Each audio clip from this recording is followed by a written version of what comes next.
Bonjour et bienvenue dans J'aime l'éco, l'émission qui donne la parole aux chefs d'entreprise. Eren Yildirim, bonjour. Bonjour monsieur. Vous êtes le PDG et fondateur de ISODECO. C'est une entreprise de rénovation énergétique des bâtiments. Alors, votre entreprise a vu le jour en septembre 2016. On vous trouve principalement dans le Grand Est, dans les territoires de Belfort, le Doubs. Si j'ai bien compris ce que vous faites, Eren, vous êtes dans le monde qui change est devant nous et vous êtes un acteur du monde qui change. Vous allez arriver dans un bâtiment qui est mal classé, qui est une passoire thermique, et vous allez vous occuper de tout, de A à Z, pour qu'on passe de la note E, F ou G à une note beaucoup plus acceptable entre B et C. C'est ça. En fait, il ne s'agit pas simplement d'améliorer l'habitat. On va dire, il s'agit aussi de donner un certain confort à nos clients, par la réalisation d'économies d'énergie, mais aussi un confort d'habitation. Donc nous, ça fait depuis 2016 qu'on œuvre dans la création d'économies d'énergie dans le milieu de l'habitat. L'objectif majeur de notre entreprise est de créer plutôt un réel déclic dans les mentalités de nos clients pour pouvoir aboutir à un changement des habitudes de consommation sur le long terme. Mais avant de changer les habitudes de consommation, Eren, il y a un moment où il faut intervenir. Vous intervenez en tant que professionnel. Oui, quand vous arrivez dans un bâtiment, vous regardez dans quel état il est, et vous avez la certitude de pouvoir apporter des solutions techniques et des modifications en changeant les modes de chauffage, en changeant les isolations intérieures et extérieures. Alors, ça démarre par un audit énergétique, en fait. Audit, donc, oui, on va envoyer un ingénieur sur place, et donc lui va définir les travaux les plus importants. Donc, là où il y a le plus de déperdition de chaleur. Donc ça va être quoi? Ça va être l'isolation de la toiture, des rampants, l'isolation des combles. Ça va aller sur l'isolation extérieure, les menuiseries, peut-être la VMC et principalement le chauffage. Le chauffage. Ouais. Et c'est là où vous êtes spécialisé sur les solutions alternatives, notamment aux chaudières à gaz, et aux chaudières au fioul, les pompes à chaleur, les chaudières biomasse, les poêles à bois. Donc il y a l'audit, il y aura le devis, vous allez vous occuper du chantier. Et alors à la fin, c'est fascinant, vous allez vous occuper aussi d'aller demander des subventions. Tout à fait. Donc nous, on va... je ne revenais pas, je me suis dit... On va accompagner le client, parce que c'est un réel parcours du combattant pour le client et pour les entreprises. Toutes les aides d'État, quoi, en fait. Exactement, c'est ça. Parce que les demandes de subventions sont aujourd'hui très compliquées et ne sont pas à la portée de tous, malheureusement. On va dire une personne assez âgée n'a pas les moyens d'aller sur Internet et puis faire les demandes. Je comprends, oui. Donc c'est là que nous, on va intervenir. Ils vont simplement nous mandater.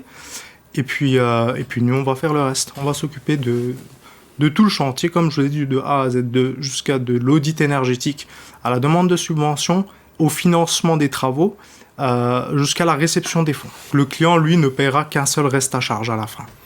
Quand on discute avec des acteurs politiques, ils n'ont que le mot transition écologique à la bouche, et ça se comprend, c'est un enjeu majeur, et on a l'impression que dès l'instant où on a rénové les bâtiments, on a fait une énorme partie du chemin. Comme si la rénovation des bâtiments était l'alpha et l'oméga de la planète sauvegardée. Vous ne pensez pas qu'on en fait un peu trop? C'est pas seulement l'alpha, on va dire, l'oméga, c'est de changer nos habitudes. Changer nos habitudes. Exactement. Donc ça passe par quoi? Disons, aujourd'hui, la température de confort d'une maison, c'est 19. Oui. Alors quand nous, on annonce ça à un client, 19 degrés, ça lui paraît, on va dire, assez frais dans la maison. Après, quand on explique le pourquoi du comment et qu'il s'aperçoit, qu'il se rend compte qu'en fait, baisser de 1 degré vous fait économiser 7% sur votre facture d'électricité. 1 degré en moins et 7% d'économie sur la facture d'électricité. C'est un chiffre que j'ai entendu d'ailleurs tout récemment. J'ai été assez surpris. Ça paraît comme ça un peu anecdotique de baisser de 1 degré. Donc je ne vous dis pas, en général, quand les gens chauffent au fioul ou au gaz, ils ont plutôt l'habitude d'être dans les coups de 23 degrés. Donc les habitudes de consommation et tous les éléments, je dirais, techniques d'amélioration des performances énergétiques du bâtiment. En tout cas, vous êtes dans un marché aujourd'hui. On ne peut pas rêver mieux. Enfin, vous êtes dans un marché où l'État soutient, il y a des quantités de primes qui sont proposées et qui sont opérationnelles et qui rencontrent un franc succès. C'est le bon moment pour traverser une période tout à fait florissante. Pour le particulier surtout, aujourd'hui, les subventions qu'on a, on ne les avait pas il y a 6 ans de ça. Il y a 5 ans de ça, on ne les avait pas.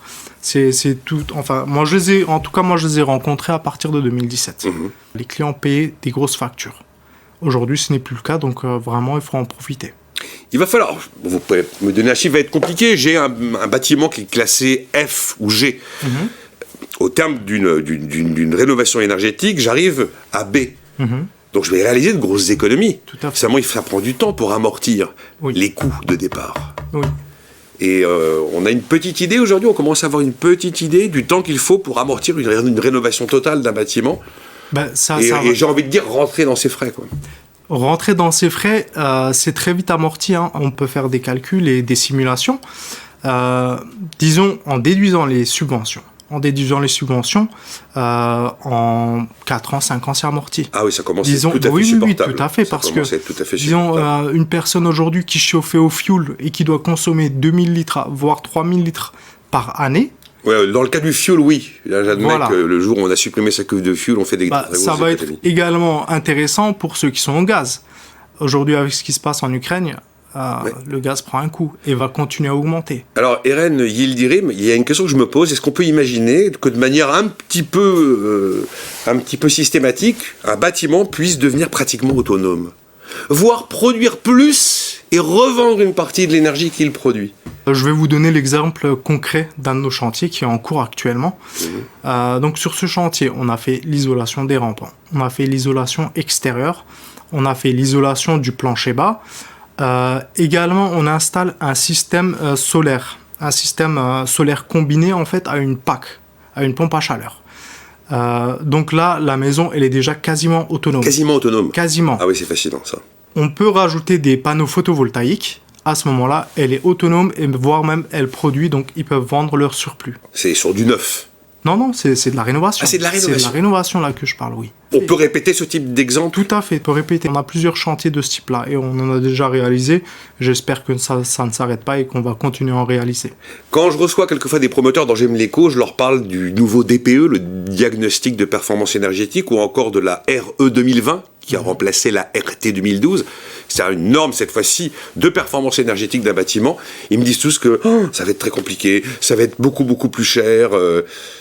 À votre avis, ces contraintes normatives, elles vont dans le bon sens, c'est une bonne évolution, ou effectivement, ça nous amène vers un monde beaucoup plus décarboné, mais avec une facture beaucoup plus salée? Non, c'est une très bonne évolution. Moi, je pense qu'il faut laisser aussi un avenir. Il faut laisser la chance à nos enfants. Si on n'agit pas, demain va être catastrophique. C'est si clair. Et donc, vous faites partie de ceux qui ont la capacité d'agir de manière opérationnelle. On a un projet qui va faciliter toutes ces démarches, justement, qui sera opérationnel déjà 2023. Aujourd'hui, le sujet est plutôt confidentiel, mais ça va arriver à partir de 2023.